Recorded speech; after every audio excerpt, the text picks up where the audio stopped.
Everyone saw the elderly woman trapped in the car. Everyone heard her desperate knocking on the glass.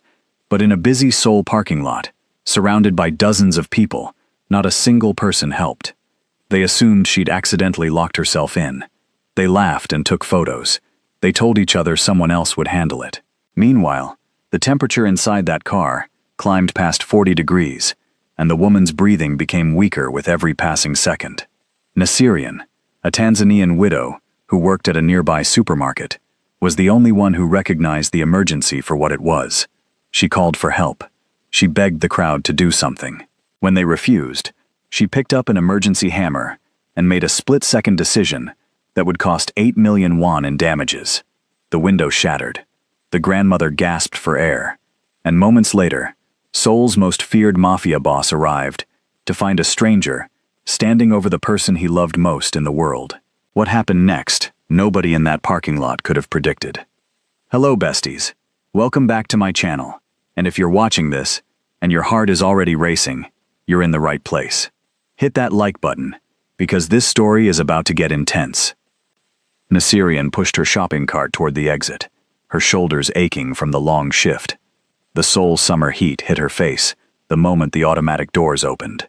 She wiped her forehead with the back of her hand and headed toward the bus stop. That's when she heard it. A faint knocking sound. She slowed her steps, scanning the parking lot. Most people rushed past her, too busy with their phones or their own thoughts to notice anything unusual. The knocking came again, louder this time. Nasirian turned her head and spotted a black luxury car parked 3 rows away. An elderly woman sat in the driver's seat, her face pressed close to the window. She was hitting the glass with her palm. Nasirian stopped walking.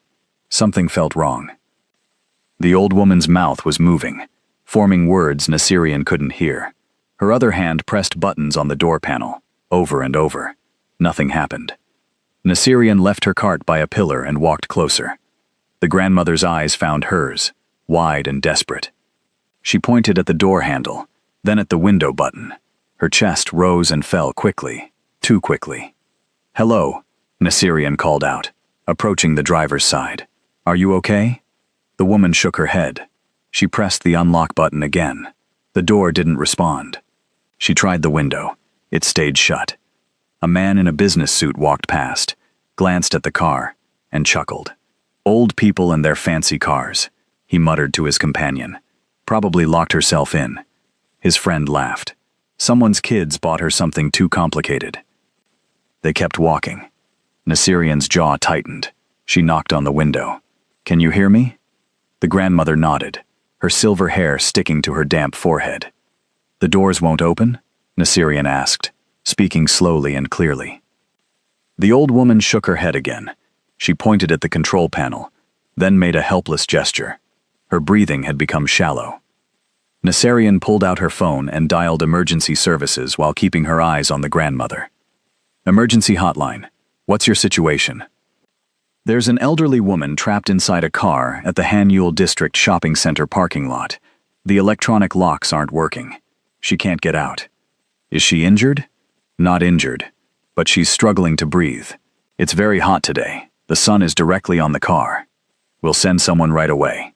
Please stay with her and keep her calm. Try to get her to take slow breaths." Nasirian ended the call and moved closer to the window. She made a breathing motion, slow and exaggerated. "Breathe slowly, okay? Help is coming." The grandmother tried to copy her, but panic had already set in. Sweat ran down her face. She fumbled with her phone, her hands shaking too much to dial properly. A small crowd had started to gather. "What's happening?" a young woman asked. "She's trapped inside. The locks won't work," Nasirian explained. "Oh, that's terrible," the woman said, but she didn't move to help. She just stood there, recording with her phone. More people stopped to watch. Most of them whispered to each other, or took photos. Nobody did anything. "Someone should call the owner," a middle-aged man suggested. "She might be the owner," Nasirian said, her voice sharp. "Then she should know how to unlock her own car," another voice added. Several people laughed. Nasirian felt heat rising in her chest, and it had nothing to do with the weather. She turned back to the grandmother, who had slumped slightly in her seat. Her eyes were closing. "Hey," Nasirian banged on the window.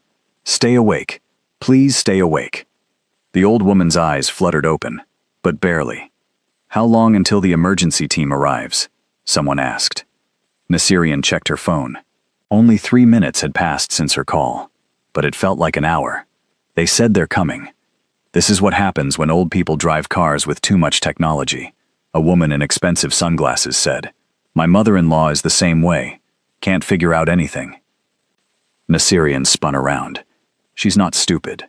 The car malfunctioned. She could die in there while you're all standing around talking." The crowd went quiet for a moment. Then someone said, "Die? That's a bit dramatic." "Look at her," Nasirian pointed. "Does she look fine to you?" A few people glanced at the grandmother and shifted uncomfortably, but nobody stepped forward. Nasirian checked the car doors again, pulling each handle. All locked. She peered through the back window. No manual locks visible. Everything was electronic. The grandmother's head drooped forward. "Hey!" Nasirian slammed her palm against the glass. "Don't close your eyes." No response. Panic shot through Nasirian's veins like ice water. She looked around wildly. "Does anyone have something to break the window?" The crowd backed up. "Are you crazy?" the woman in sunglasses said.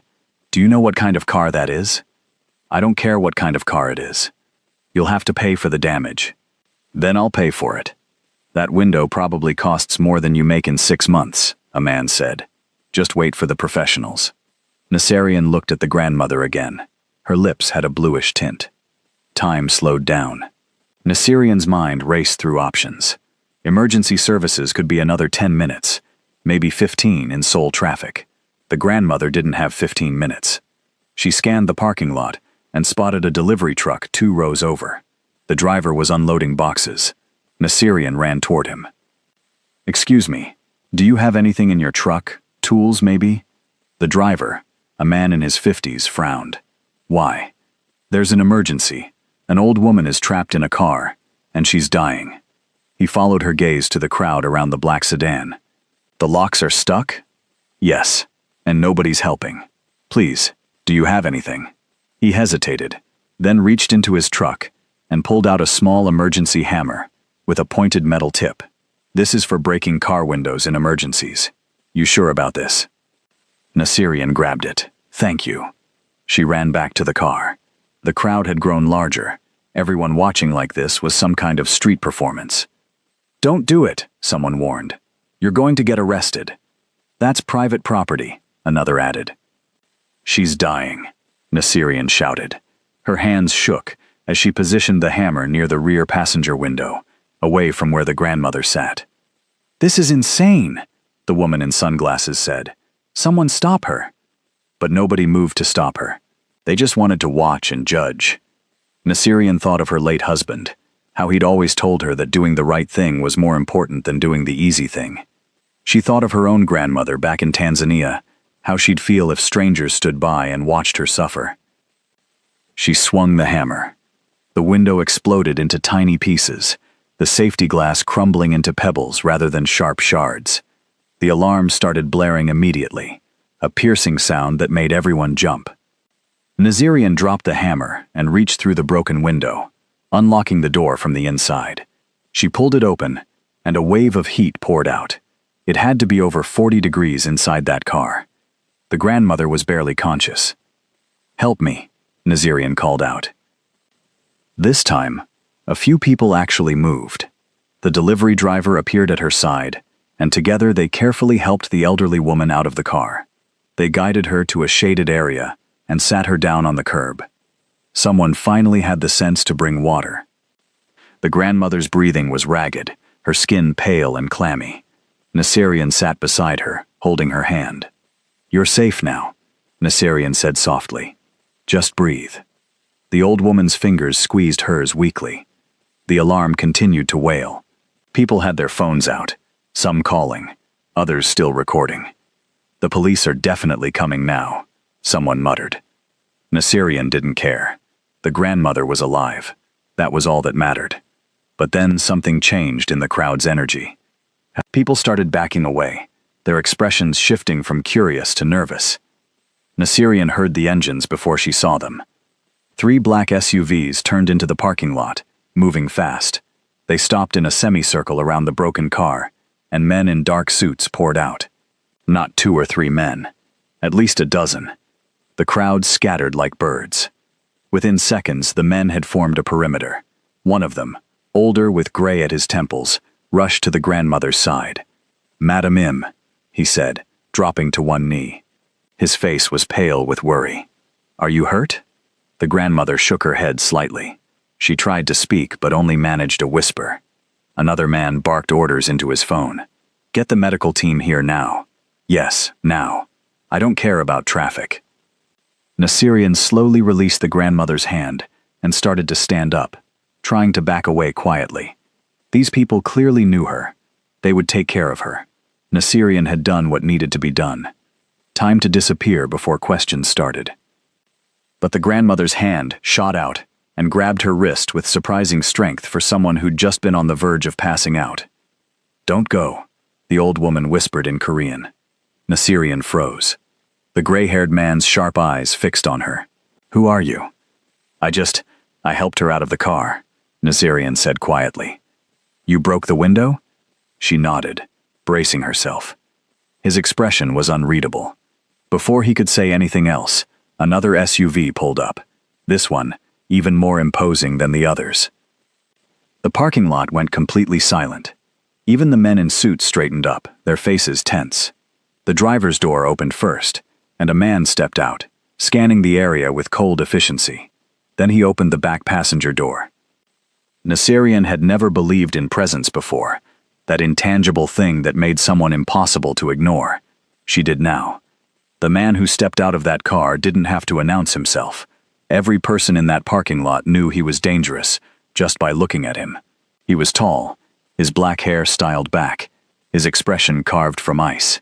He wore all black, simple but clearly expensive, and he moved like someone who'd never been afraid of anything in his life. Ju Tae-yun. Nasirian didn't know his name yet, but she knew what he was. She'd lived in Seoul long enough to recognize the type. Money, power, the kind of man ordinary people avoided. He walked straight to his grandmother, and the entire wall of suits parted for him without a word. His cold expression cracked the moment he saw her sitting on the curb, disheveled and weak. He dropped down beside her, and for just a second, Nasirian saw fear flash across his face. "Grandmother." His voice was low but urgent. "What happened?" "The car. It wouldn't open," she managed to say. "I couldn't get out." His jaw tightened. He looked at the shattered window, then at the crowd of onlookers who were still filming from a distance. When he stood up, the temperature seemed to drop 10 degrees. "Who broke the window?" he asked. Nobody answered. Several people suddenly found their phones very interesting. "I asked a question," Tae-yun said, his voice quieter now, which somehow made it more terrifying. The grandmother tugged on Nasirian's sleeve. "She did. She saved me." Every eye turned to Nasirian. She wanted the ground to swallow her whole. Instead, she lifted her chin and met his gaze. The doors were locked. She couldn't breathe. "I called emergency services, but they were taking too long." Tae-yun studied her for a long moment. His eyes were dark and sharp, missing nothing. He took in her simple clothes, her work shoes, the name tag she'd forgotten to take off from the supermarket. "You made the right call," he said finally. Nasirian blinked. That was not what she'd expected. He turned to the gray-haired man. "Get her to the hospital. Full check. I want Dr. Kang waiting when you arrive." "Yes, sir." "And find out what happened to the car. Every detail." "Already on it, sir." A medical team arrived. Actual paramedics with equipment. They carefully checked the grandmother's vital signs while Tae-yun watched like a hawk. When they tried to lift her onto a stretcher, she protested. "I can walk." "Grandmother, please," Tae-yun said, his tone softer now. "I'm fine, Tae-yun. This young woman saved my life." She looked at Nasirian again. "What's your name, dear?" "Nasirian." "Nasirian," the grandmother repeated, smiling despite her obvious exhaustion. "That's beautiful. Thank you, Nasirian. Thank you for not ignoring me like everyone else." The words hit Nasirian harder than she expected. Her throat tightened. Anyone would have done the same. But they didn't, the old woman said, glancing at the lingering crowd. Only you did. The paramedics convinced her to at least sit on the stretcher, and they began wheeling her toward the ambulance. Tae-yoon walked beside her, holding her hand. Nasarian thought that was it. Time to go home, process this insanity, and maybe have a strong cup of tea. She'd taken 3 steps toward where she'd left her shopping cart, when that same quiet voice stopped her. Wait. She turned. Tae-fun had walked back toward her, while his grandmother was being loaded into the ambulance. Up close, he was even more intense. He didn't smile, didn't soften his expression at all. You probably saved her life, he said. I just did what was needed. Most people don't. He pulled a card from his pocket and held it out. If there's any trouble because of the damage, call this number. Any costs, any problems, we'll handle it. Nazirian stared at the card but didn't take it. That's not necessary. It is. I don't want anything. His eyes narrowed slightly, like she'd just said something in a foreign language. You damaged an expensive vehicle to save a stranger. There will be consequences. Let me deal with them. I made my choice. I'll handle whatever comes. For the first time, something flickered in his expression. Surprise, maybe. Or confusion. I insist, he said. And I'm saying no thank you. Nasarian kept her voice polite but firm. I'm glad your grandmother is safe. That's enough. She turned to leave again. At least tell me where you work, Tae-yoon called after her, in case we need to reach you. Nasirian pointed at her name tag without turning around. It says right here, have a good day. She walked away before he could respond, her heart hammering in her chest. She'd just turned down help from someone who clearly wasn't used to being turned down. Stupid? Maybe. But Nasirian had learned a long time ago that accepting help from powerful people came with strings attached. She wanted no strings. She found her shopping cart right where she'd left it, grabbed it, and headed for the bus stop. Her hands were still shaking from adrenaline. Behind her, she heard the ambulance drive away, siren wailing. She'd done a good thing today. That was all. Tomorrow, life would go back to normal. Nasirian had no idea how wrong she was. The next morning, she woke up to 17 missed calls from her supervisor.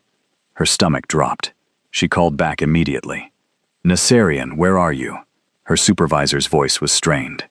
At home. It's my day off. I need you to come in, now. Is something wrong? There was a pause. Just come in, please. The line went dead. Nasirian got dressed in record time, her mind spinning through possibilities. Had someone complained? Was she being fired for the incident yesterday? Maybe the car owner was pressing charges. She took the bus to the supermarket, her leg bouncing with anxiety the entire ride. When she walked through the employee entrance, 3 of her co-workers stopped talking and stared at her. What? She asked. They just shook their heads and went back to whispering. Her supervisor's office door was open. He waved her in frantically, then closed it behind her. Mr. Han, what's going on? He ran his hand through his thinning hair. Nasirian, I need you to tell me exactly what happened yesterday in the parking lot. Her chest tightened. I helped an elderly woman who was trapped in her car. By breaking the window. Yes. Do you know who that woman was? An old lady who needed help. Mr. Han pulled up something on his computer and turned the screen toward her. It was a news article. The headline read, Mystery Woman Saves Prominent Soul Matriarch in Dramatic Rescue. There was a photo, grainy but clear enough. Nasirian, mid-swing with the hammer. Another photo showed her sitting with the grandmother, holding her hand. This is everywhere, Mr. Han said. Every news site, social media, everywhere. People are calling you a hero. Nasirian's mouth went dry. I didn't do it for attention. I know. But there's more. He clicked to another tab. Someone tracked down where you work. We've had reporters calling since 6 this morning. And then, an hour ago, we got a delivery. A delivery? He pointed to the corner of his office. Nasirian turned and her eyes went wide. Stacked neatly against the wall were at least 20 boxes wrapped in expensive paper with silk ribbons. What is all that? Gifts. For you. From the Im family. The who? Im Tae-yoon's family. You really don't know who he is? Nasirian shook her head slowly. Mr. Han sat down heavily. He runs half the nightlife in Seoul. Restaurants, clubs, hotels. Some say other things too. Things people don't talk about openly. He's very powerful, very dangerous, and very, very rich. The room felt smaller suddenly. His grandmother is Im Soon-hee. She's basically Seoul royalty. Old money, old family, major influence, and you saved her life. I just broke a window. You broke a window that nobody else had the courage to break. Mr. Han leaned forward. Nasirian, this is serious. These people don't forget debts. What did Ju Tae-yoon say to you yesterday? He offered to help if there was any trouble. I said no. Mr. Han's eyes nearly popped out of his head. You said no? I didn't want anything from him. That's not how this works. He stood up and started pacing. People like him don't take no for an answer. They repay their debts whether you want them to or not. It's about honor, about face. So what do? Accept the gifts. Be gracious. Don't make waves. He stopped pacing and looked at her seriously. And whatever you do, don't insult them by refusing again. Nasirian looked at the stack of boxes. She didn't want gifts. She didn't want attention. She just wanted to live her quiet life. But something told her that quiet life had just ended. There's one more thing, Mr. Han said reluctantly. There's a man in the lobby. He says he's here to see you. He's been waiting for 2 hours. Who is he? He didn't give his name, but he's wearing a suit that costs more than my car, and he has the kind of face that makes security guards nervous. Nasirian closed her eyes. Gray hair? Older? Yes. The gray-haired man from yesterday, of course. Should I send him away? Mr. Han asked. Every instinct told her to say yes, but she remembered the grandmother's face, her weak smile, the way she'd thanked Nasirian with tears in her eyes. No, Nasirian said quietly. I'll talk to him. She walked out to the lobby, her heart pounding. The gray-haired man stood by the window, hands clasped behind his back. When he saw her, he bowed slightly. Miss Nasirian, thank you for seeing me. How is she? The grandmother? Madam Im is recovering well, thanks to you. The doctors said another 10 minutes in that heat could have been fatal. His expression was grave. You saved her life. Our family owes you a debt we can never truly repay. You don't owe me anything. I'm afraid that's not for you to decide. He gestured toward the seating area. May we sit? I promise I won't take much of your time. Reluctantly, Nasirian sat. He sat across from her, maintaining a respectful distance. My name is Park Min-soo. I've worked for the Im family for 30 years. Madam Im asked me to deliver a message personally. He pulled out an envelope and set it on the table between them. She would like to invite you to tea tomorrow afternoon. To thank you properly. Nasirian didn't touch the envelope. That's very kind, but not necessary. She thought you might say that. Park Min-soo smiled slightly. Madam Im is a very determined woman. She's quite insistent about meeting with you. Mr. Park, I appreciate the thought, but I don't think it's a good idea. May I ask why? How could she explain without being rude? That she didn't want to be tangled up with powerful people? That she'd seen what happened when ordinary people got involved with extraordinary families? That she'd worked too hard to build her simple, safe life in Seoul to risk it now? I'm just not comfortable with it, she said finally. Park Min-soo nodded slowly, like he'd expected this answer too.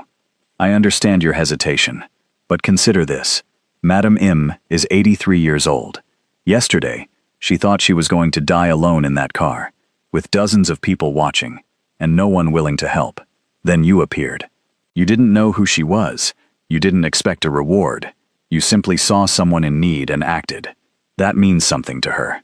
Something important. He stood up, leaving the envelope on the table. The address is inside, along with a phone number. Tomorrow at 3. If you change your mind, just call, and we'll send a car. If you don't come, we'll respect your wishes. But I hope you'll think about it. Not for us, for her. He bowed again and walked out. Nasirian stared at the envelope for a long time, before finally picking it up. Inside was a thick card with an address in one of Seoul's most exclusive neighborhoods. A personal phone number was written in elegant handwriting at the bottom. Also inside was a check. Nasirian's eyes widened at the amount. 5,000,000 won, just for breaking a window. This was exactly what she'd been afraid of. She tucked the check back into the envelope and put it in her pocket.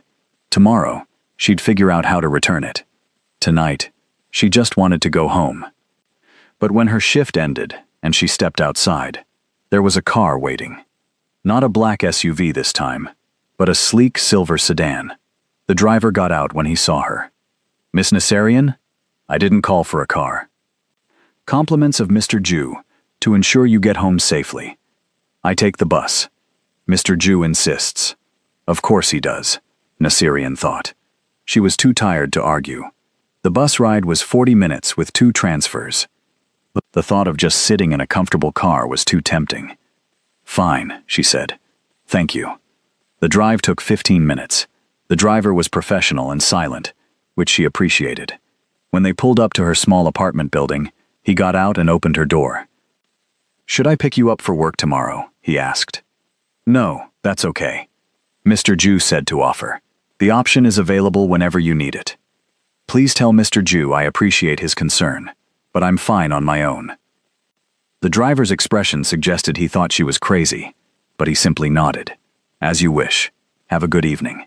Nasirian climbed the stairs to her 3rd-floor apartment, unlocked 3 different locks, and finally collapsed onto her couch. Her phone buzzed, a text from an unknown number. "I hope you arrived home safely. JTY." Nasirian stared at it. How did he get her number? Stupid question. A man like that could get anything he wanted. She didn't reply. Instead, she made herself dinner, took a long shower, and tried to pretend that her life wasn't about to get very complicated. That night, she dreamed of broken glass and dark eyes that saw too much. The next morning, Nasirian woke up to her name trending on Korean social media. She discovered this because her coworker Mina called at 7 in the morning, practically screaming into the phone. "Nasirian, you're famous. Like, actually famous." Nasirian rubbed her eyes. "What are you talking about?" "Check Naver News. Check anywhere. The video of you smashing that window has over 2 million views." "That's not possible." "It's very possible. Someone made you a fan page. They're calling you the Angel of Soul." Nasirian hung up and immediately searched her name. Mina was right. The video was everywhere, along with speculation about who she was, where she was from, why she'd helped when nobody else would. Most comments were positive. Some called her brave. Others said she was kind. A few pointed out that she was African and praised her for representing her community well. But there were other comments too. She probably wanted attention.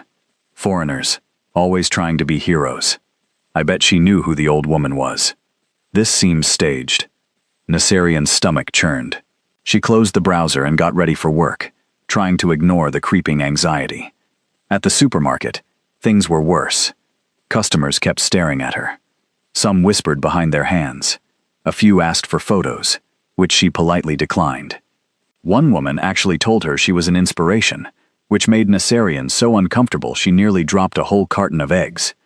During her lunch break, she sat in the employee room alone, grateful for the quiet. The door opened. Her manager, Mr. Han, poked his head in. "Someone's here to see you again." Nasirian's appetite vanished. "The same man from yesterday?" "No. Different. Younger. He's waiting in my office." The way Mr. Han said it made Nasirian's pulse quicken. She followed him down the hall, her mind racing through possibilities. When Mr. Han opened his office door, she understood his nervousness. Ju Tae-yoon stood by the window, looking completely out of place among the cheap furniture and flickering fluorescent lights. He turned when she entered, his expression unreadable. "Miss Nasirian," he said with a slight nod.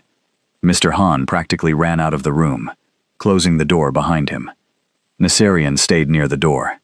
"Mr. Ju, I wasn't expecting you. I wanted to check on you myself. The media attention has been intense. I'm managing." "Are you?" He gestured to the chair. "Please, sit. This is my workplace. I should be standing." The corner of his mouth twitched. Almost a smile, but not quite. "You don't make things easy, do you?" "I don't mean to be difficult."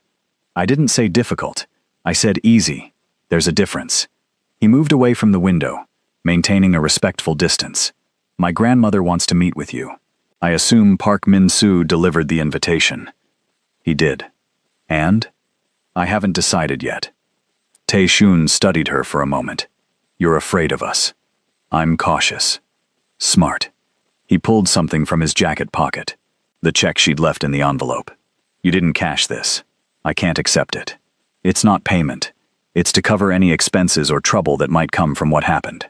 There hasn't been any trouble. Yet. He set the check on Mr. Han's desk. The window you broke cost 8 million won to replace. The car is a custom model with specialized glass. If the owner decides to press charges or sue for damages, you'll need legal representation. This doesn't even begin to cover that. Naserian's heart sank. 8 million won. She'd have to work for months to pay that back. Tae-yoon must have seen her expression change because his voice softened slightly. There won't be any charges. I've already handled it. But I'm telling you this so you understand that your action, while heroic, had real consequences. Consequences my family is honored to take care of. Why? The question came out before she could stop it. Why go through all this trouble for someone you don't know? Because you went through trouble for someone you didn't know. You asked for nothing in return. In my world, that's rare enough to be remarkable. They stood in silence for a moment. My grandmother really does want to meet you, Tae-yoon said. Not as a debt, not as obligation. She genuinely likes you. She hasn't stopped talking about the brave woman who saved her life. It would mean a lot to her if you came. Naserian felt her resolve weakening. She thought of the old woman's frightened eyes, her weak smile, the way she'd held Naserian's hand like it was a lifeline. Just tea? She asked. Just tea. 1 hour.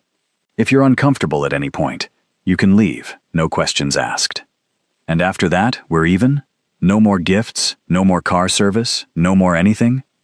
Tae-shun's eyes flickered with something she couldn't identify.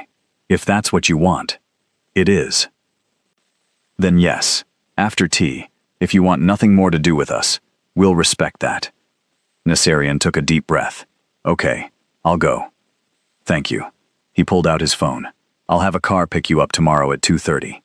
I can take the bus. The address is in Seongbuk-dong.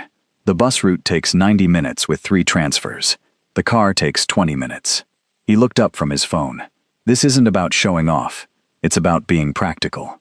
He had a point, much as she hated to admit it. Fine, she said. 2:30. I'll send you the details. He moved toward the door, then paused. For what it's worth, I'm glad you said yes. My grandmother hasn't been this excited about anything in years. Then he was gone, leaving only the faint scent of expensive cologne and Naserian's racing thoughts. She picked up the check from the desk and stared at it. 5 million won. More money than she'd ever held at once. Slowly, she tore it into pieces and threw it in the trash. If she was doing this, she was doing it on her own terms. The rest of the day crawled by. Customers continued staring. Her coworkers asked endless questions she didn't want to answer. By the time her shift ended, she was exhausted. She took the bus home, refusing to look for a waiting car. Her independence was one of the few things she had left, and she wasn't giving it up.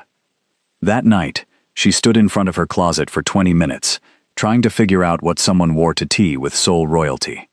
Everything she owned was practical, simple, cheap. Nothing seemed right.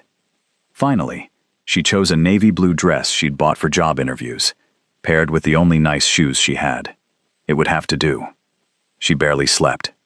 When morning came, she was already awake, watching the sunrise through her small window. Work dragged.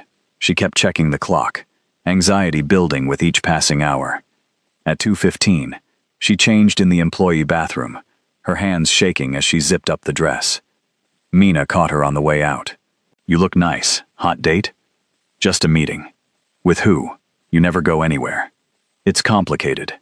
Mina's eyes went wide. Wait, is this about that car thing? Are you meeting with them? The rich people? Naserian didn't answer, which was answer enough. Oh my God, tell me everything later. Every single detail. At exactly 2:30, a silver car pulled up outside. Not the same driver from before, but a woman this time. middle-aged with kind eyes. "Miss Nassarian? I'm Mrs. Lee. I'll be taking you to Madam Im's residence." The drive through Seoul was surreal. They left the crowded streets Nassarian knew and entered neighborhoods where walls hid sprawling properties and security cameras watched every corner. Mrs. Lee pulled through a gate that opened automatically, revealing a traditional Korean house that looked like it belonged in a historical drama. Beautiful tile roofs, wooden beams, a garden that probably required a full-time staff. Nassarian's courage nearly failed. Mrs. Lee must have sensed it, because she said gently, "Madam Im is one of the kindest people you'll ever meet. There's nothing to worry about." Park Min-soo waited at the entrance. He bowed when Nassarian stepped out of the car. "Miss Nassarian, welcome. Madam Im is in the garden. Please, follow me." They walked through the house, and despite her nerves, Nassarian couldn't help noticing the beautiful artwork on the walls, the traditional furniture mixed with modern pieces, the way everything felt both elegant and lived in. The garden was even more stunning. Carefully pruned trees, a small pond with koi fish, stone paths that wound between flowering plants. And there, sitting at a low table under a pavilion, was the grandmother. She looked completely different from the frightened, disheveled woman in the car. Today she wore a beautiful hanbok in soft lavender, her silver hair neatly arranged. Her face lit up when she saw Nassarian. "You came," she said, her voice warm.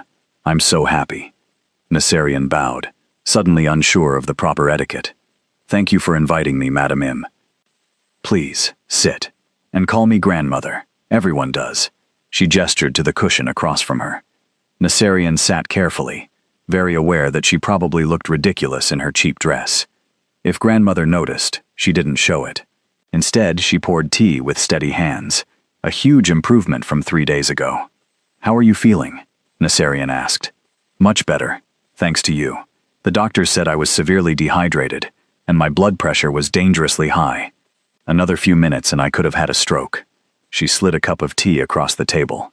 "You saved my life, Nassarian. I will never forget that.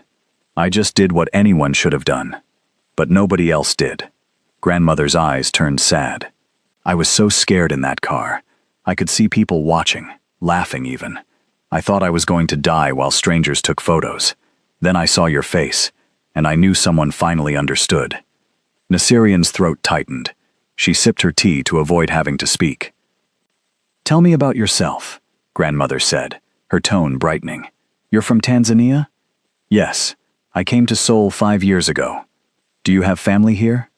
"No. My family is back home." "That must be lonely." Nassarian shrugged. "I'm used to it." Used to it and happy with it are different things. Grandmother smiled gently. "I know something about loneliness. My husband passed away 15 years ago. My son and daughter-in-law died in an accident 10 years ago. Now it's just me and Taeyun. I'm sorry for your losses." "Thank you, dear. Loss is part of life, isn't it? We carry it and keep going." She refilled Nassarian's cup. "Is that why you're in Seoul? Running from loss or running toward something new?" The question caught Nassarian off guard. Nobody had ever asked her that so directly. "Both, maybe," she admitted quietly. Grandmother nodded knowingly. "The best journeys usually are." They talked for over an hour. Grandmother asked about Tanzania, about Nassarian's work, her life in Seoul. She shared stories about her own youth, about raising her grandson, about the changing city around them. Nassarian found herself relaxing, laughing even. Grandmother was funny and sharp, with opinions on everything from modern music to politics. She treated Nassarian like a guest, a friend, not like the help or a curiosity. "My grandson speaks highly of you," grandmother said eventually. Nassarian nearly choked on her tea. "He barely knows me. He knows you rejected his money twice." That impressed him greatly. Most people in his life want something from him. You wanted nothing. It's refreshing. "I just don't like feeling indebted." Neither does he, which is why this situation frustrates him so much. Grandmother's eyes twinkled. "You saved the person he loves most in the world, and you won't let him thank you properly. It's driving him crazy." "That's not my intention." "I know, which makes it even better." Grandmother laughed, a light sound that made her seem decades younger. "You're good for him, I think." Before Nassarian could figure out how to respond to that, Footsteps approached. Taeyun appeared on the garden path, still dressed in all black, looking like he'd just come from a business meeting. His expression softened when he saw his grandmother. "You're late," grandmother said, but there was no real complaint in her voice. "Sorry, grandmother. Things ran long."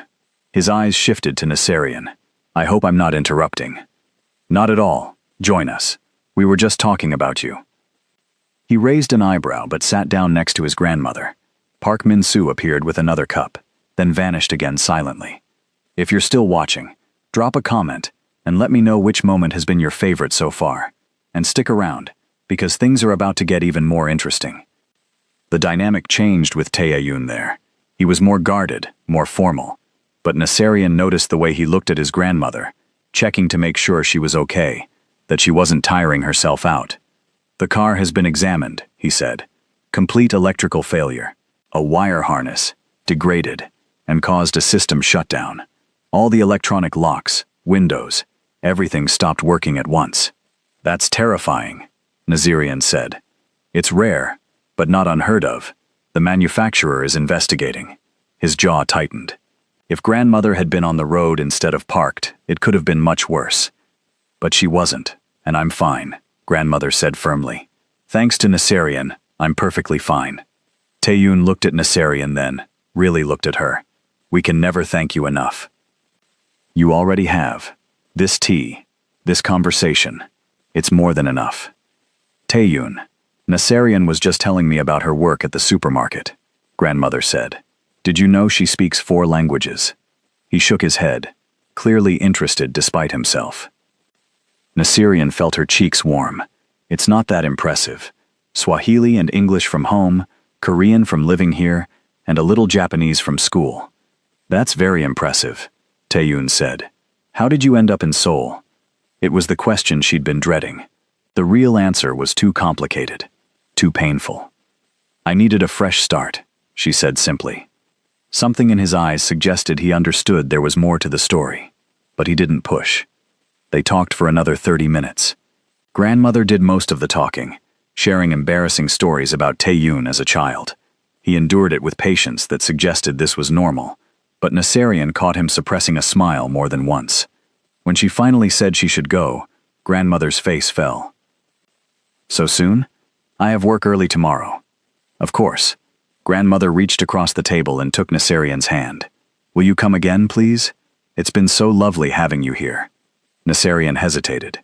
She'd promised herself this would be a one-time thing, but looking at grandmother's hopeful face, she couldn't say no. "Maybe," she said carefully, "if time allows. I'll take it." Grandmother squeezed her hand. "Thank you for humoring an old woman." "It was my pleasure, really." Taeyun stood when she did. "I'll walk you out." They left grandmother in the garden and walked through the house in silence. At the door, Naserian expected him to say goodbye and send her off with Mrs. Lee. "Instead," he said, "I'm heading your direction. I'll drive you." "That's not necessary." "I know. I'm offering anyway." She should refuse. She should maintain her boundaries. But something in his expression made her nod. His car was parked near the entrance, a sleek black sedan that probably cost more than she'd earn in 10 years. He opened the passenger door for her, then got in the driver's side. The interior was immaculate. Leather seats, dark wood accents, technology she didn't understand. It smelled like him, clean and expensive. They drove in silence for a few minutes. Naserian watched Seoul pass by outside the window, the neighborhoods getting progressively less exclusive as they went. "Thank you for coming today," Taeyun said finally. "It meant a lot to my grandmother. She's wonderful. I enjoyed meeting her properly. She likes you. She doesn't like many people. I find that hard to believe. It's true. She's polite to everyone, kind to most, but she only genuinely likes a few." He glanced at her briefly before returning his eyes to the road. "She has good instincts about people. I trust her judgment." "And what's your judgment?" The question came out before Naserian could stop it. Too personal, too forward. But Taeyun didn't seem to mind. "I think you're someone who does the right thing even when it's hard. That's rare, valuable. You don't know me well enough to make that assessment." "Don't I?" You smashed an 8 million won window to save a stranger. You refused payment. You avoided the media. You came to tea today, even though you clearly didn't want to, because you knew it would make an old woman happy. He turned onto her street. Those actions tell me exactly who you are. Naserian didn't know what to say to that. He pulled up in front of her building and put the car in park. I meant what I said before. If you want this to be the last time we meet, I'll respect that, but I hope it's not. Why? Because my grandmother deserves to spend time with people who make her happy, and you make her happy. Is that the only reason? The words hung in the air between them. Naserian couldn't believe she'd asked. What was wrong with her? Taeshun turned to look at her fully, his dark eyes intense. No, he said quietly. It's not. Her heart stuttered. Before she could respond, her phone buzzed. A text from Mina with about 15 exclamation points, demanding details. The moment broke. I should go, Naserian said, suddenly flustered. Of course. He got out and opened her door, before she could do it herself. She stepped out onto the sidewalk, very aware of curious neighbors watching from windows. Thank you for the ride. Anytime. He pulled out his phone. May I have your number? So grandmother can reach you directly if she wants to invite you again. Naserian knew it was an excuse, but she gave him her number anyway. His phone buzzed immediately as he saved it. Got it. Have a good evening, Naserian. You too. She walked into her building without looking back, but she felt his eyes on her until she disappeared inside. The next few days were strange. Work continued as normal, though customers still occasionally recognized her. The media attention was dying down, which she appreciated. But her phone buzzed regularly now, with messages from grandmother. Little things. Photos of the garden. Articles she thought Naserian might enjoy. Questions about Tanzania. Naserian found herself responding, engaging in conversations that felt surprisingly natural. And twice, messages came from Tae-chun. The first was a link to a news article about the car manufacturer issuing a recall due to the electrical problem.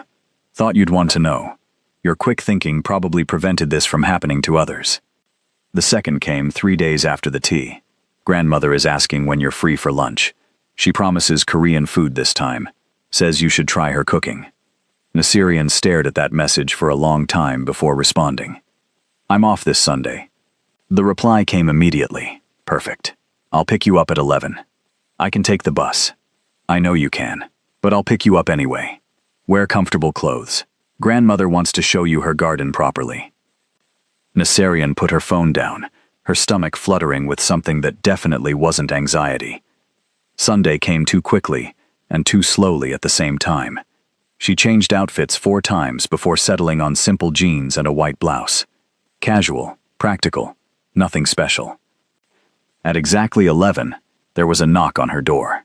She opened it to find Tae-yun standing there in dark jeans and a black shirt, the most casual she'd ever seen him. He looked younger, more approachable. You came to the door, she said stupidly. You live on the 3rd floor. Seemed rude to just text from the car. He noticed her staring. Is something wrong? No. You're wearing jeans. The corner of his mouth lifted. I do occasionally dress like a normal person. I'm learning that. They walked down to his car together. The same black sedan, but somehow it felt different in daylight, less intimidating. My grandmother has been cooking since dawn, Tae-yun said as they drove. I hope you're hungry. Should I be worried? Terrified. She's making enough food for 10 people. Naserian laughed, and she saw him smile in response, a real smile that transformed his entire face. When they arrived at the house, grandmother was waiting at the door wearing an apron, flour on her cheek. You're here, she practically sang. Come, come. Everything's almost ready. The kitchen was indeed filled with food.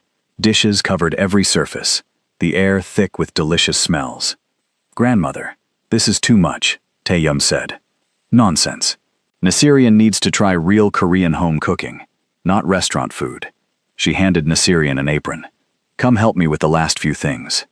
They cooked together, grandmother teaching her how to properly arrange the side dishes, explaining each ingredient and its significance. Tae-yun set the table, quietly efficient. When they finally sat down to eat, Nasirian was overwhelmed by the spread. I don't know where to start. Start anywhere, grandmother encouraged. Everything is made with love. They ate and talked for 2 hours.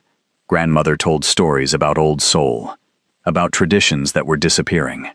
Taeyun added his own memories, surprising Nasirian with his dry humor. After lunch, grandmother insisted on showing Nasirian the garden properly. They walked the stone paths while grandmother explained the meaning behind different plants and arrangements. Taehyun followed at a distance, taking a phone call but keeping them in sight. He's always working, grandmother said fondly. I wish he'd slow down, find some happiness outside of business. He seems devoted to taking care of you.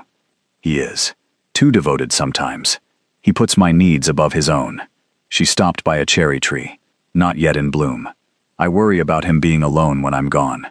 You're not going anywhere anytime soon. We never know, do we? 3 days in a hot car taught me that. She turned to Nasirian. Promise me something. What? If something happens to me, look after him. He pretends to be strong, but he's more fragile than he appears. Grandmother, I barely know him. You will. She patted Nasirian's hand.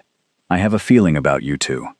Before Nasirian could respond to that cryptic statement, Taeyun appeared, his expression tense. Grandmother, I need to take care of something. It shouldn't take long. Is everything all right? Grandmother's face creased with concern. Just business. Nothing to worry about. He looked at Nasirian. I hate to ask, but could you stay with her for an hour? I don't like leaving her alone, and the staff has the day off. Of course, Nasirian said. Relief flashed across his face. Thank you. I'll be back as soon as I can. He left quickly, and Nasirian caught a glimpse of the other side of his life, the dangerous side that required urgent exits and tense phone calls. Grandmother seemed unbothered.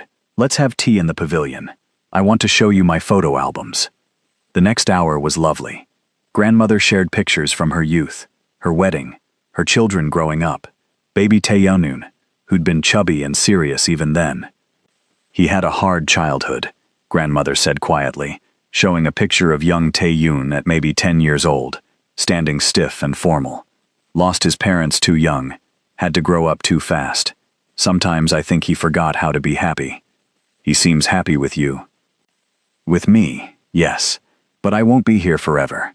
I want him to have someone, a real connection. He keeps everyone at arm's length, even the women who throw themselves at him. She looked at Nasirian meaningfully. He needs someone who sees him, not his power or his money. Nasirian felt heat creep up her neck. Grandmother, I think you're getting the wrong idea about why I'm here. Am I? Her eyes twinkled. We'll see. Taeyun returned 90 minutes later, looking tired. There was tension in his shoulders that hadn't been there before. Everything okay? Grandmother asked. Handled. He noticed their teacups. Sorry, I took longer than expected. We had a wonderful time, grandmother said. Didn't we, Nasirian? We did. Good. He checked his watch. I should get Nasirian home before it gets too late. They said their goodbyes, grandmother hugging Nasirian tightly and making her promise to come back soon. In the car, Taeyun was quieter than usual. Nasirian watched the city lights begin to flicker on as evening approached. Bad day? She asked carefully. Nothing I couldn't handle. Want to talk about it? He glanced at her, surprised. Most people don't ask me that. I'm not most people. A small smile. No, you're not. He was quiet for a moment, then said, Someone thought they could take advantage of one of my establishments. They were wrong. Did anyone get hurt? No, just their pride and their wallet. Nasirian decided not to ask for details. Thank you for staying with my grandmother, Taeyun said. I know it's not your responsibility. I like spending time with her. She's easy to talk to. She likes you too, a lot. You're all she talks about lately.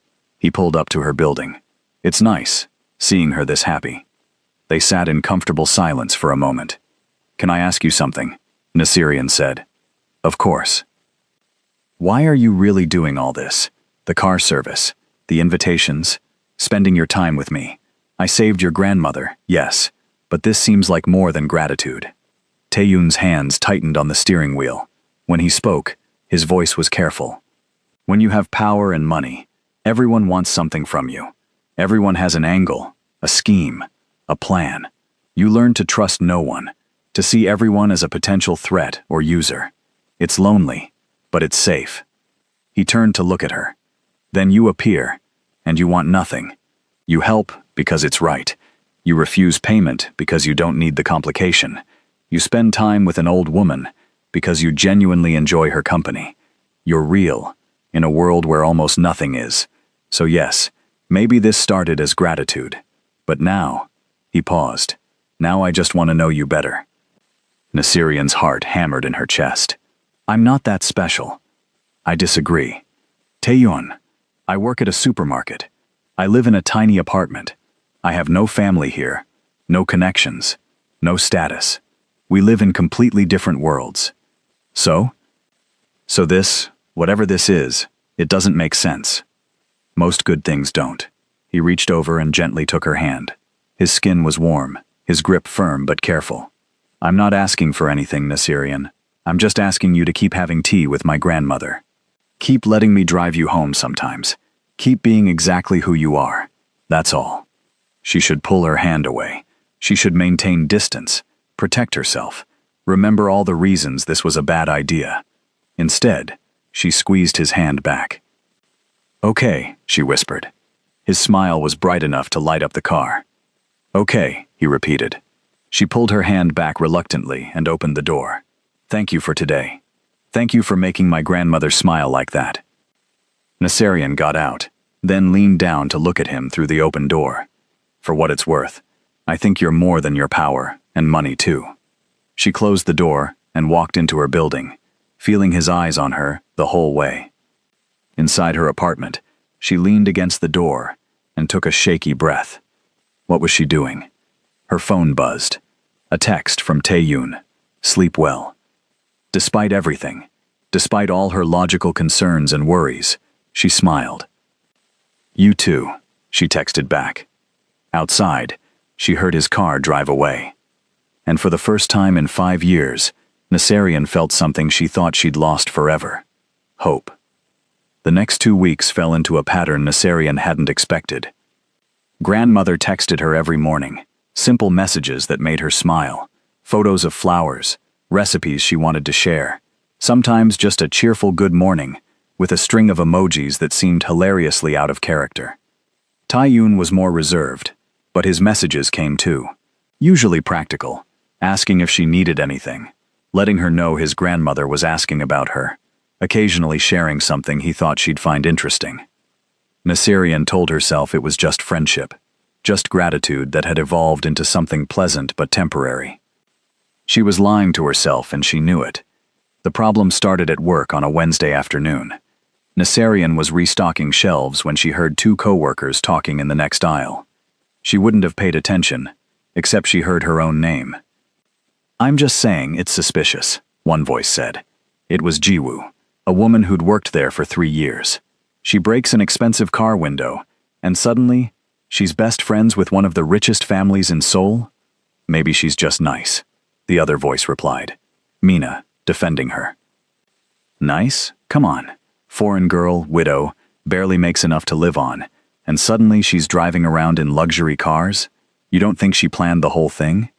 Nasirian froze, a can of soup halfway to the shelf.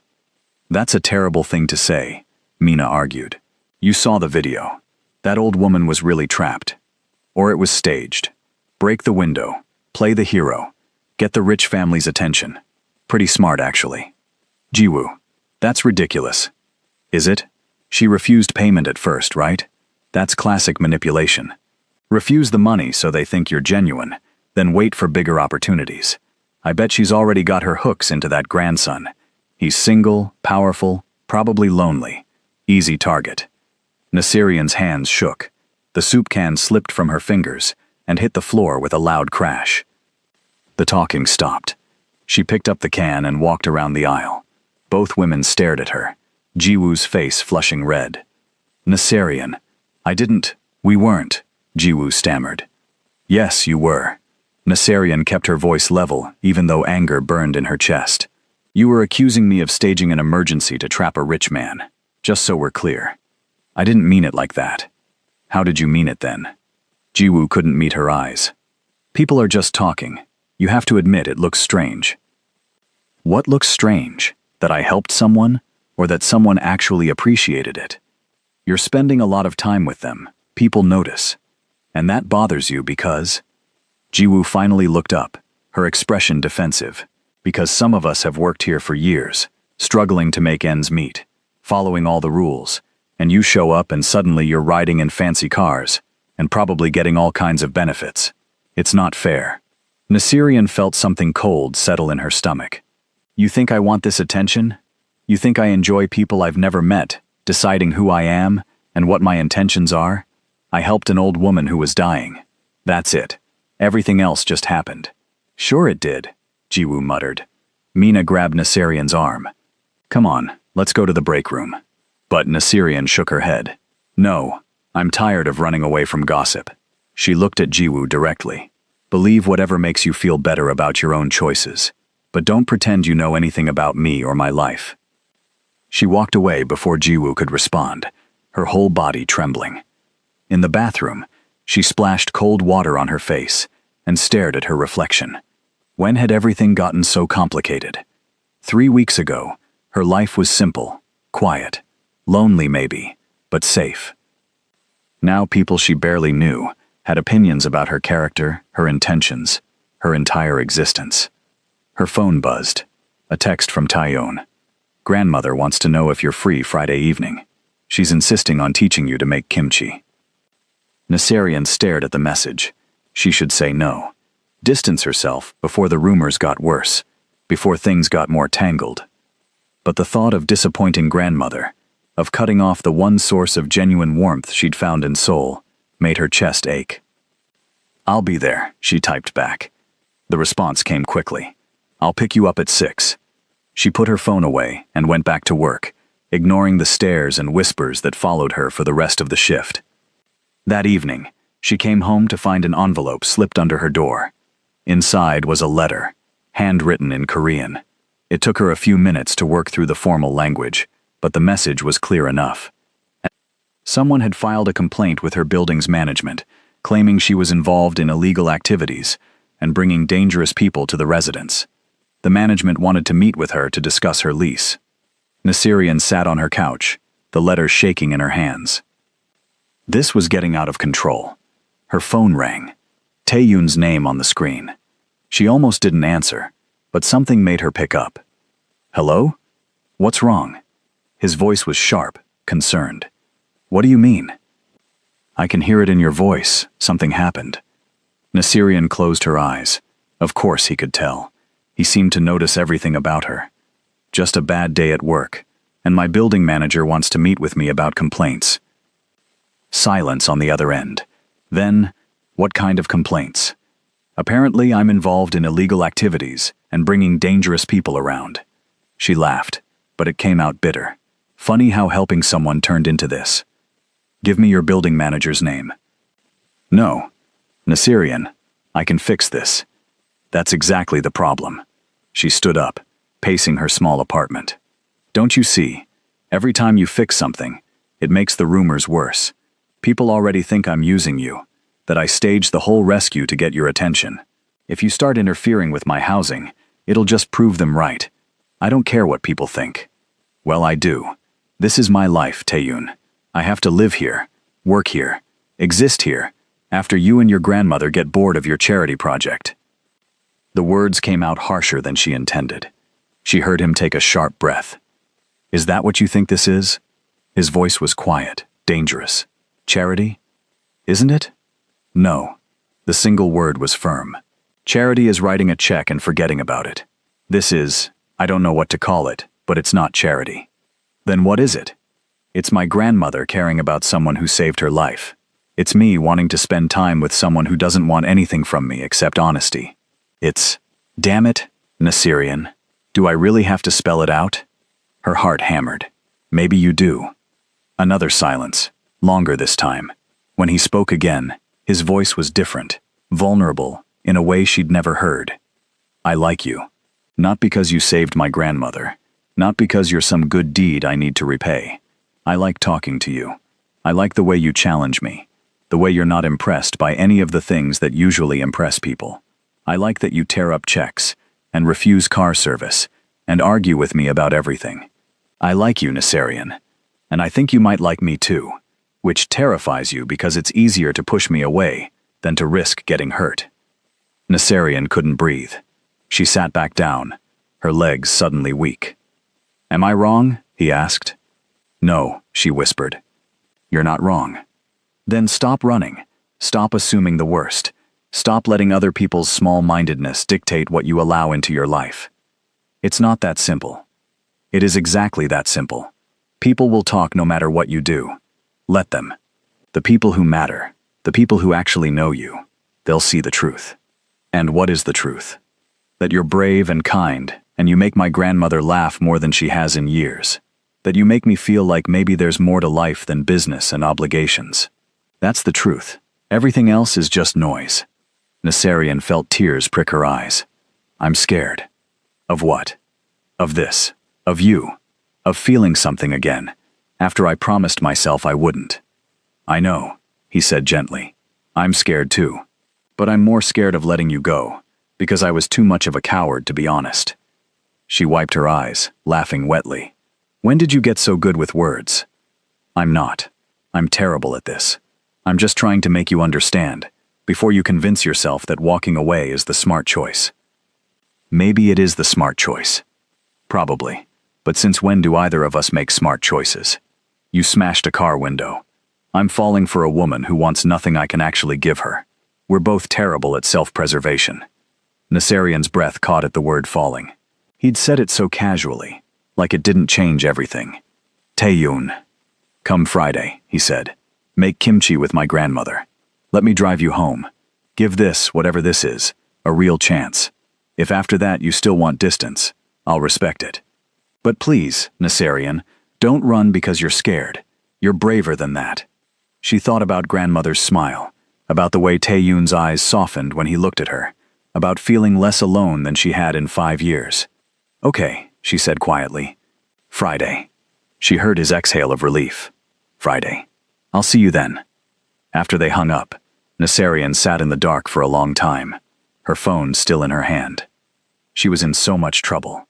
Friday came too fast. Nasarian changed clothes 3 times, finally settling on casual pants and a simple shirt. This was just kimchi making. Nothing special. Definitely not a date. She was still trying to convince herself of that when Tae-shun knocked on her door at exactly 6.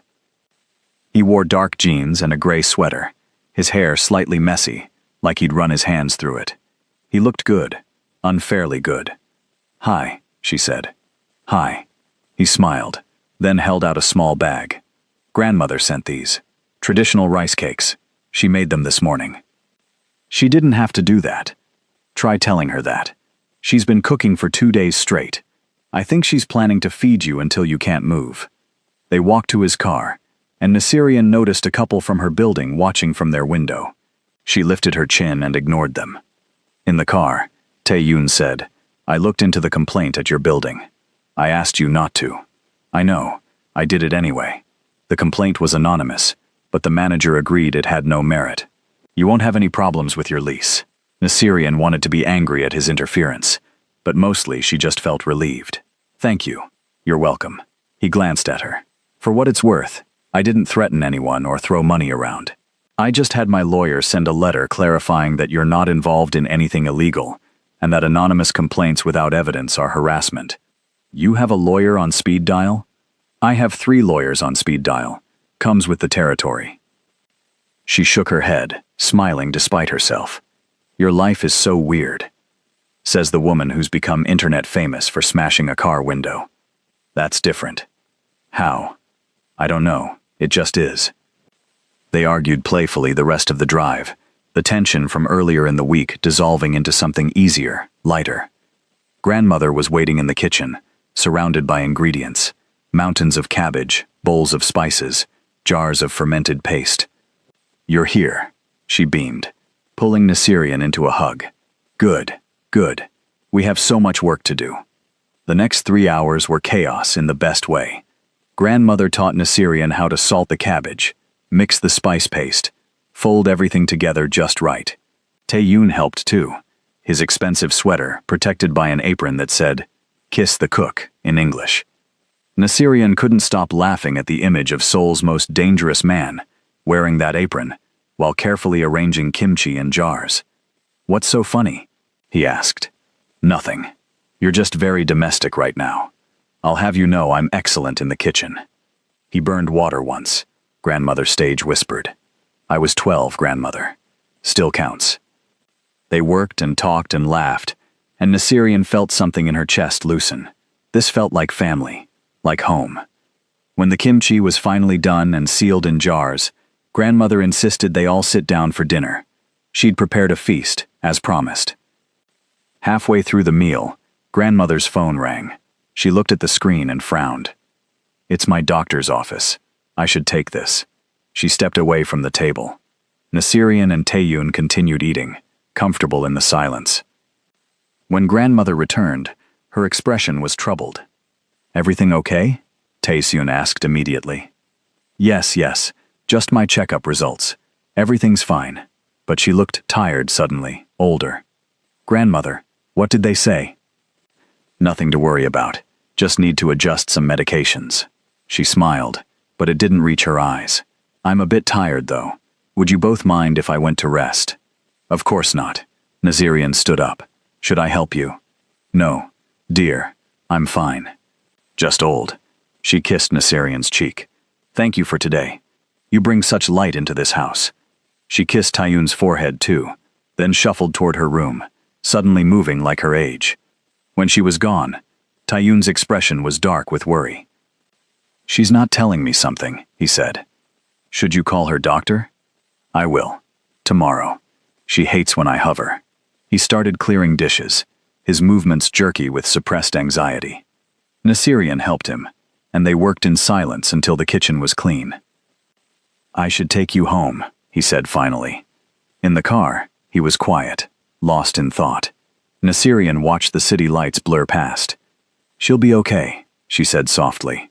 "You don't know that." "No, but she's strong. She survived a locked car in the heat. She's not going anywhere yet." His hands tightened on the steering wheel. "I can't lose her. She's all I have." Without thinking, Nasirian reached over and placed her hand over his. "You're not going to lose her. And even if something happens eventually, you're not alone, Taeyun." He looked at their joined hands, then back at the road. "Aren't I?" "No." She squeezed his hand. "You have me."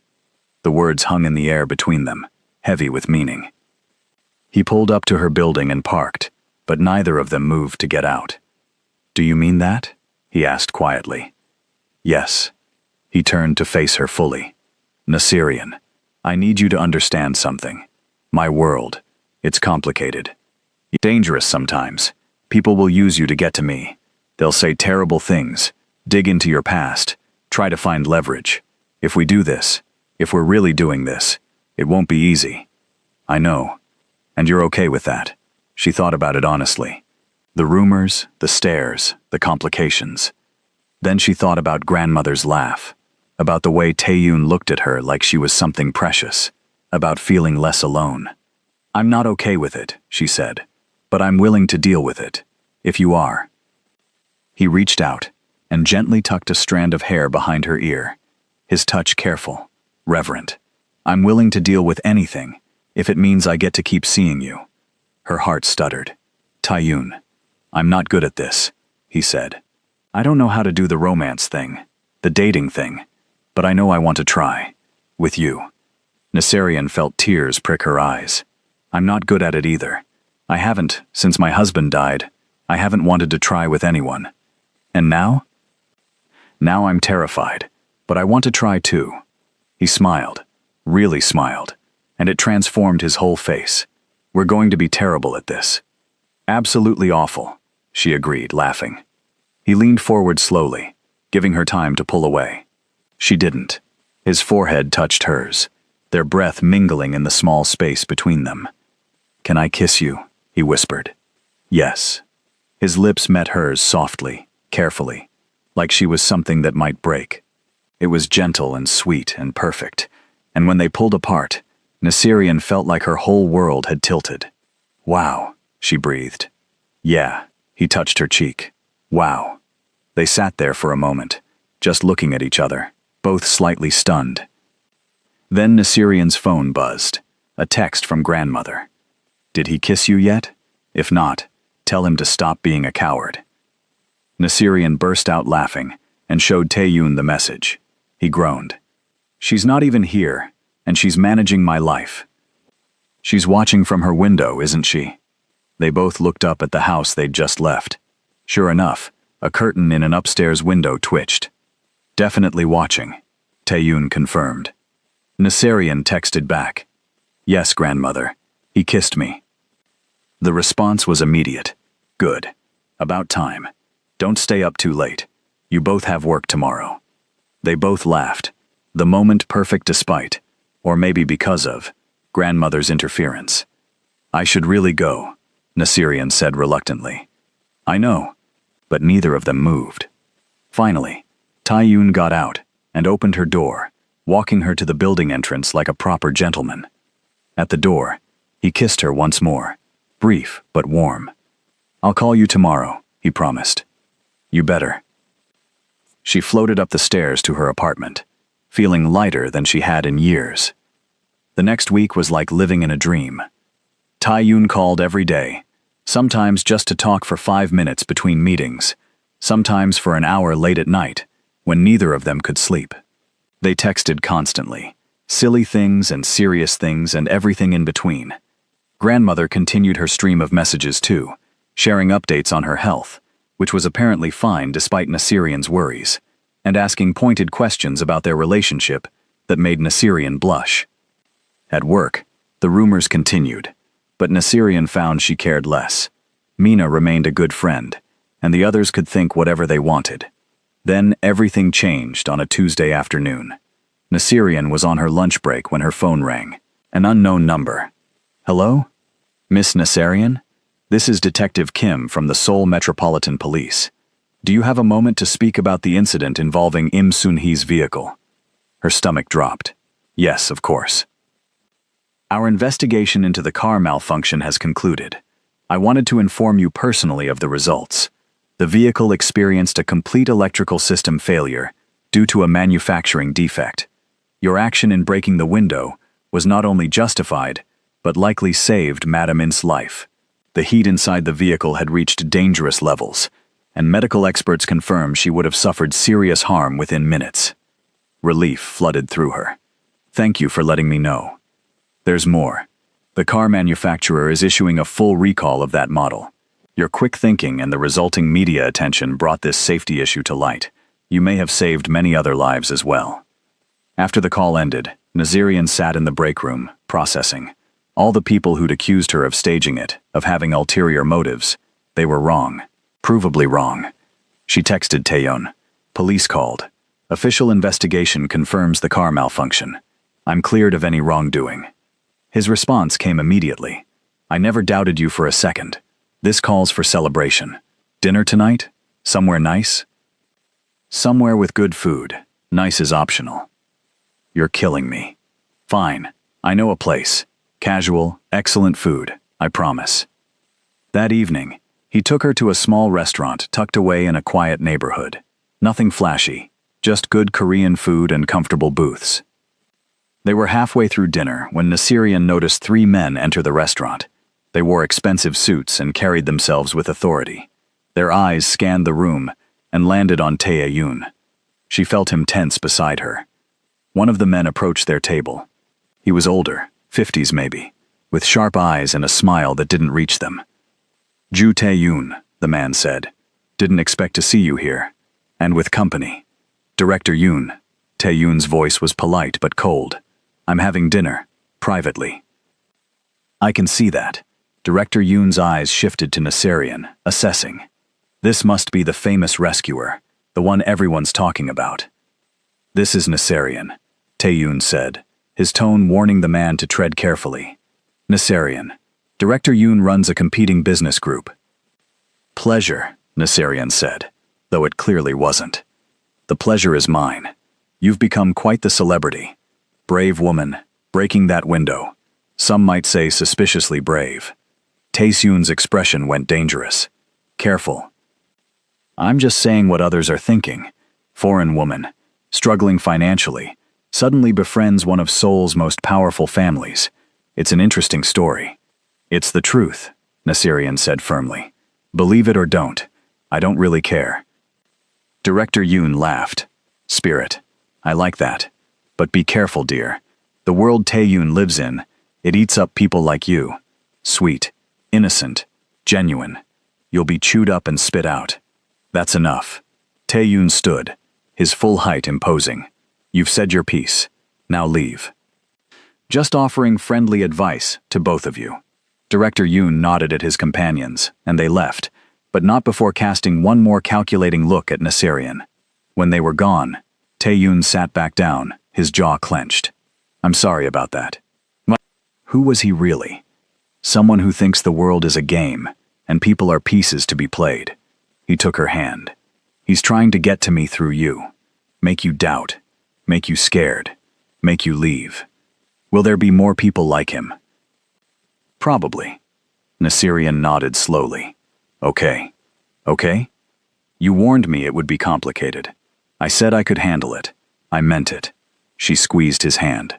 I'm not going anywhere, just because some man in an expensive suit tries to intimidate me. Tae-Yoon's expression softened. You're amazing, you know that? I'm really not. I'm just stubborn. Same thing. They finished dinner, but the encounter had shifted the mood.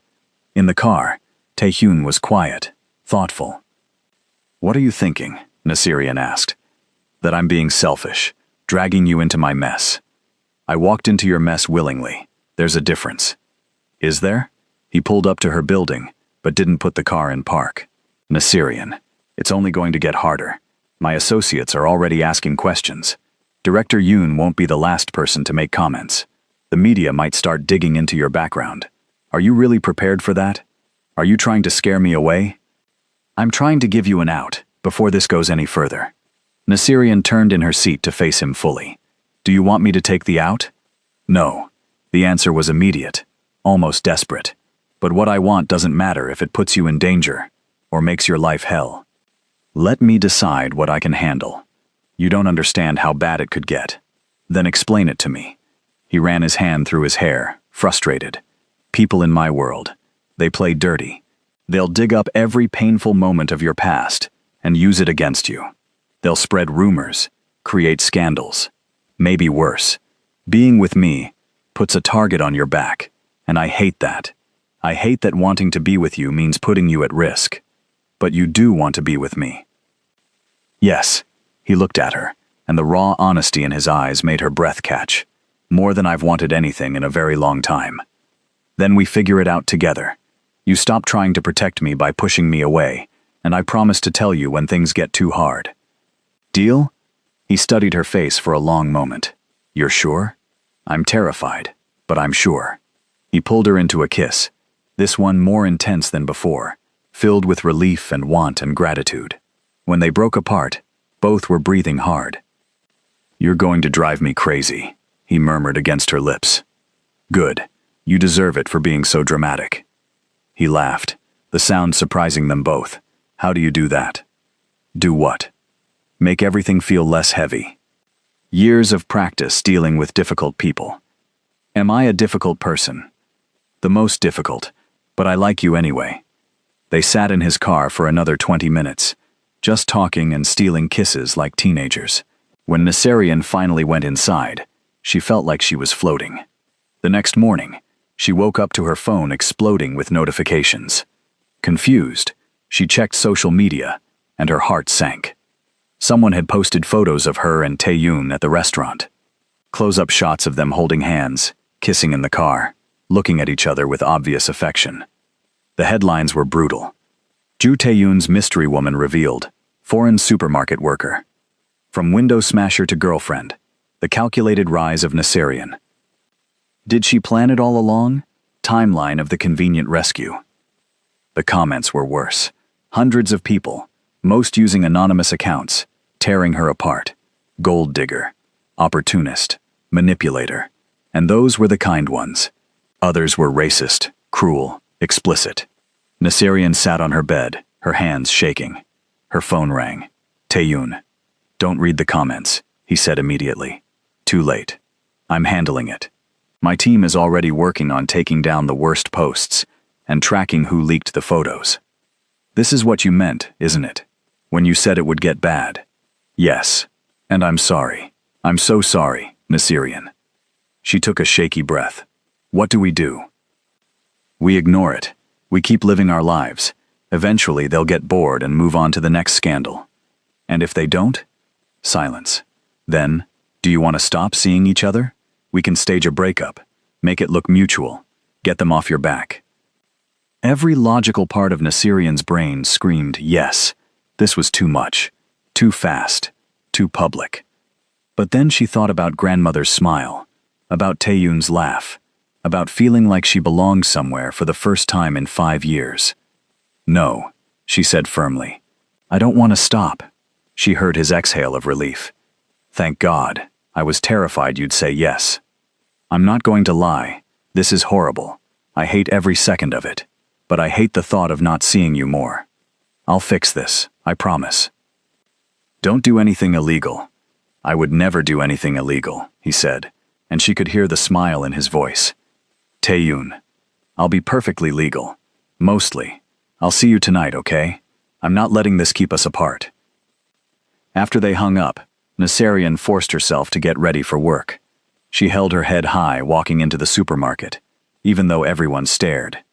Mr. Han pulled her aside immediately. Nasirian, maybe you should take a few days off. Let this blow over. Why? I didn't do anything wrong? I know, but the attention, it's not good for business. We've had reporters calling. Tell them no comment. I'm not hiding because people are gossiping. He looked uncomfortable, but nodded. Okay, but if it gets worse, we might need to reconsider. She worked her shift, ignoring the whispers. The phone cameras pointed at her, when customers thought she wasn't looking, the way some people avoided her aisle entirely. During her break, Mina sat with her. You okay? Mina asked. Not really, but I will be. For what it's worth, I think it's romantic. Powerful guy falls for regular girl. It's like a drama. It's a drama, all right, just not the fun kind. He must really like you to deal with all this publicity. Nasirian thought about that. I think he does. And you like him? Yeah, I really do. Mina smiled. Then screw everyone else. Be happy. You deserve it. The words settled something in Nasirian's chest. She did deserve happiness, and she wasn't going to let strangers on the internet take it from her. That evening, Taeyun picked her up from work. There were photographers waiting. Ignore them, he said, his hand firm on her back as he guided her to the car. Questions were shouted at them. Nasirian, did you know who Im Sun-hee was when you helped her? Mr. Ju, is this relationship serious? How long have you been dating? Is it true you're already living together? Taeyun opened the car door for her, shielding her from the cameras. Once they were inside, he pulled away smoothly. That was awful, Nasirian said. It'll get better. They just want a reaction. When they don't get one, they'll lose interest. They drove to his grandmother's house, where she was waiting with tea and sympathy. I saw the news, grandmother said, hugging Nasirian tightly. Vultures, all of them. I'm okay, grandmother. You shouldn't have to be just okay. You should be able to live your life without harassment. She shot a look at Taeyun. Fix this. I'm working on it. Work faster. They spent the evening together, and grandmother's presence made everything feel more manageable. She told stories, made them laugh, insisted they eat too much food. When it was time to leave, she pulled Nasirian aside. You're strong, grandmother said. Stronger than you know. Don't let small people make you feel small. Thank you, grandmother. And you make my grandson happy. Really happy. That's worth fighting for. In the car on the way home, Nasirian said, Your grandmother is incredible. She likes you more than she likes me at this point. Smart woman. He laughed and grabbed her hand, kissing her knuckles. Move in with me. Nasirian nearly choked. What? Move in with me. Your building has complaints, you're being harassed at work. The media knows where you live. My building has security, privacy, space. It makes sense. Tae-yoon, we've been officially dating for like a week. Has it only been a week? Feels longer. That's not the point. Moving in together is a big deal. So is having photographers staking out your apartment. He had a point, but still, I need time to think about it. Take all the time you need. The offer stands. He pulled up to her building, where sure enough, a photographer sat in a parked car across the street. Tae-yoon got out, walked over to the photographer's car, and had a brief conversation. The photographer packed up his camera and drove away. What did you say to him? Nasirian asked when Tae-yoon returned. That he had two choices. Leave now and never come back, or I'd buy his employer's company and fire everyone. He chose wisely. That's slightly terrifying. I prefer effective. He walked her to her door, kissed her goodnight, and waited until she was safely inside before leaving. Nasirian leaned against her door, her mind spinning. Move in with him? It was crazy. Too fast. Too much. But also, kind of made sense. She pushed the thought away for now. Too much to process after an already overwhelming day. The next week brought a surprising turn. The official investigation results were publicly released, completely exonerating Nasirian. Major news outlets ran stories about the car recall, about how her quick action had potentially saved lives beyond just grandmothers. Public opinion started to shift. Comment sections filled with people defending her, pointing out that she'd helped someone before knowing who they were, that the relationship came later. Nasirian's co-workers were less hostile. Mr. Han stopped looking at her like she was a liability. And then, on Friday, grandmother called her. Nasirian, dear, I need your help with something. Of course. What is it? I'm having a small gathering tomorrow evening. Just close friends. I'd like you to come, to meet people, as Tae-yoon's girlfriend. Nasirian's stomach flipped. Grandmother, I don't know if I'm ready for that. Which is exactly why you should do it. Rip off the bandage, as they say. These people will be part of your life. If you're serious about my grandson, might as well meet them sooner than later. She had a point. Okay, I'll be there. Wonderful. Tae-yoon will pick you up at 6. The next evening, Nasirian changed outfits 5 times before settling on a simple black dress. Elegant, but not trying too hard. Tae-yoon arrived exactly on time, wearing a dark suit that made him look unfairly handsome. You look beautiful, he said. You have to say that. I really don't, but it's true. He offered his arm. Ready? Absolutely not. Let's go anyway. The gathering was smaller than she'd feared. About 20 people, all older, all clearly important based on how they carried themselves. Grandmother made a point of introducing Nasirian to everyone, emphasizing her bravery and quick thinking. Most people were polite, curious, friendly even. Then a woman in her 60s approached, her expression shrewd. So you're the one, she said. The window smasher. I prefer lifesaver, but sure, Nasirian replied. The woman laughed. I like her, Sun-hee. She has spine. I told you, grandmother said proudly. Throughout the evening, Nasirian relaxed. These people weren't judging her. They were genuinely interested in her story, her life, her plans. Tae-yoon stayed close, his hand occasionally finding hers, his presence steady and reassuring. Near the end of the night, grandmother called for everyone's attention. Thank you all for coming. I want to say something important. She looked at Nasirian with tears in her eyes.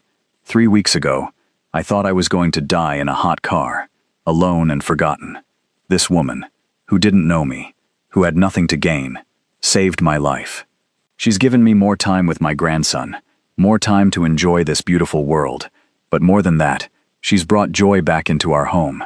She's reminded us both that kindness still exists, that good people still exist. Nasirian felt tears threatening. So I want everyone here to know, Nasirian is family now. Anyone who hurts her, hurts me. Anyone who questions her character, answers to me. She's under my protection, and that means something. The room burst into applause. Nasirian wiped her eyes, overwhelmed. Tae-yoon squeezed her hand. Told you she liked you. After the guests left, The three of them sat in the garden under the stars. "Thank you, grandmother," Nasirian said. "For tonight. For everything. Thank you, dear girl. For saving my life. For making my stubborn grandson smile. For being exactly who you are." They sat in comfortable silence, and Nasirian felt something settle in her chest. Peace. Belonging. Home. Later, in the car, Taeyun said, "So about moving in?" "I've been thinking about it. And I think I need my own space still. But maybe we could, I don't know, spend more time together? Take it slow but steady?" He smiled. "I can work with slow but steady." "Yeah? Yeah. As long as at the end of the day, I get to be with you. I don't care how we get there." Nasirian leaned over and kissed him. "You're pretty great, you know that? You make me want to be great." Over the next month, they fell into a rhythm. Dinners together several times a week. Weekend mornings at grandmother's house. Late-night phone calls when work kept them apart. The media attention faded. New scandals took over the headlines. People moved on. Nasirian kept her job at the supermarket, partly because she needed the independence, partly because she'd learned that running from whispers gave them power. Taeyun introduced her to more of his world, the legitimate parts and, carefully, the complicated parts. She met his associates, learned the politics, understood the pressures. She didn't always like it, but she understood him better for seeing it. And grandmother, she became the anchor for both of them, the reminder that family wasn't just blood, it was choice. It was showing up. It was love in action. 3 months after the incident, Nasirian stood in grandmother's garden, watching the cherry blossoms bloom. Taeyun wrapped his arms around her from behind, resting his chin on her shoulder. "What are you thinking about?" he asked. "How one decision changed everything. If I'd walked past that car, if I'd listened to the crowd, if I'd been too scared to break the window. But you didn't. You were brave when it mattered." "I was terrified. Courage isn't not being scared. It's being scared and doing the right thing anyway." He turned her to face him. "You saved my grandmother's life. You saved mine too, in a different way. That's dramatic. It's true. Before you, I was just going through motions. Now I'm actually living." Nasirian touched his face. "I love you." It was the first time she'd said it. His eyes widened, then filled with such joy it made her chest ache. "I love you too. So much." They kissed under the cherry blossoms, and Nasirian felt happiness bloom in her chest, like flowers in spring. From the house, grandmother watched them through the window, a smile on her face.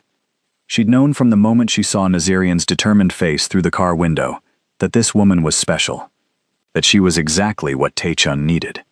Sometimes the worst moments lead to the best outcomes. Sometimes being trapped leads to freedom. Sometimes breaking something is the only way to fix what's truly broken. Grandmother turned away from the window, content. Her family was complete again.